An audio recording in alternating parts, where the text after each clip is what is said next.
mechanism or device, or is it actually a relationship diminishing thing? So nurturing associations is a big part of that. And Jeff, if you can just kind of put this up on the table, we'll keep this as a reminder. And for the rest of the conversations are going to be what we call many-to-many conversations. We're gonna break up, just so people know what's coming up, we're gonna break up into threes, into small groups. And we're gonna have this gifts discovery. There are certain rules, we call them cafe etiquette, of ways of engaging in a way that's much more productive and much more free and empowering. The first is the focus. Okay, you focus on what the other person is saying. Very mindful, ask questions, and listen with curiosity.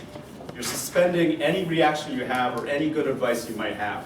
Okay, so really listen deeply for the head, the heart, and the hands experience. Contribute. Make sure that you contribute the full range of yourself. This, again, this is a unique 50 minutes we're going to have. So really, let's talk about, I know sometimes Midwestern sensibilities don't talk about what you're good at. We should appreciate that more.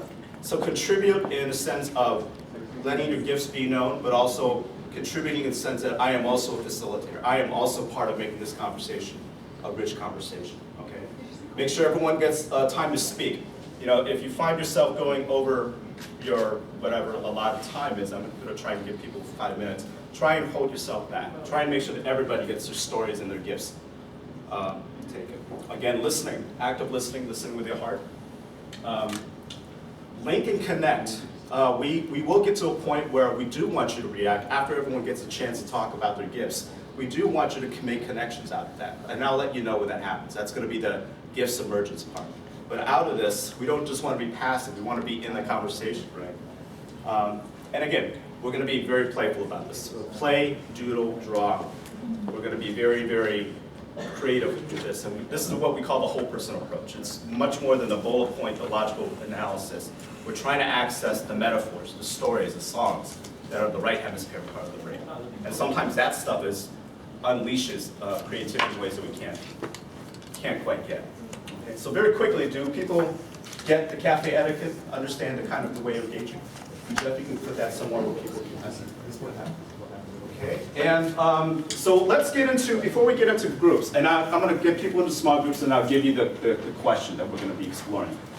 Find a person in this room that you know the least. Okay, by finding a person you know the least, you're making a commitment that I want to get to know you better. So I know some people here know each other. Try not to sit with them. Okay, so we're going to break out of the big circle. We're going to break into small groups now. Get 3 chairs together and face each other in small circles. Anywhere you want. I don't know yet.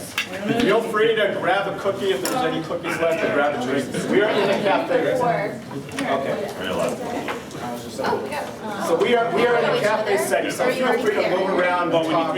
Oh, perfect. Sit close to each other. We have a 9 inch. Yeah. Well, try and get into these. I think we're going to participate also. Okay. Peter, are you going to take pictures? You're going to participate. Come on in. I got my group. No, it's got to be 3s. The reason that it has to be 3s is that when you meet in groups of 2 and you're not having a good conversation, you're stuck. Or if you're having an argument, there's nobody to triangulate that argument and keep it spinning and moving and evolving. So groups of 2, there's times to do that. Usually when you're having more of a story-based conversation. But generally groups of 3, no larger than groups of 6. If the group is bigger than 6, it is also, it's statistically very difficult for people to connect with each other in a group larger than 6. Some folks would argue that it's only 5. Let's do 3s and 2s. 4's not going to be able to get through. Yeah, 4's and 2, that's fine. Well, we got 3.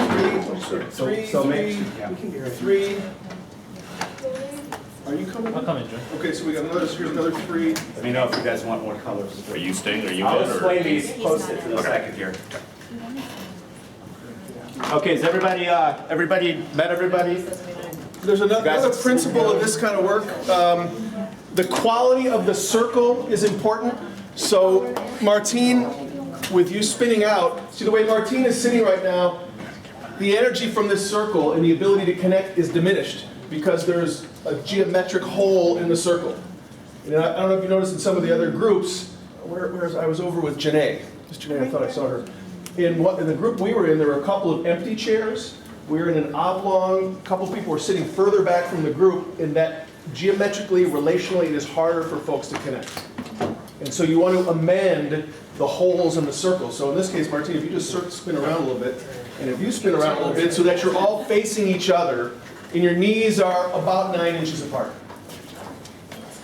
Now, Abby, you might circle here. Each other. You might circle around. Really awkward.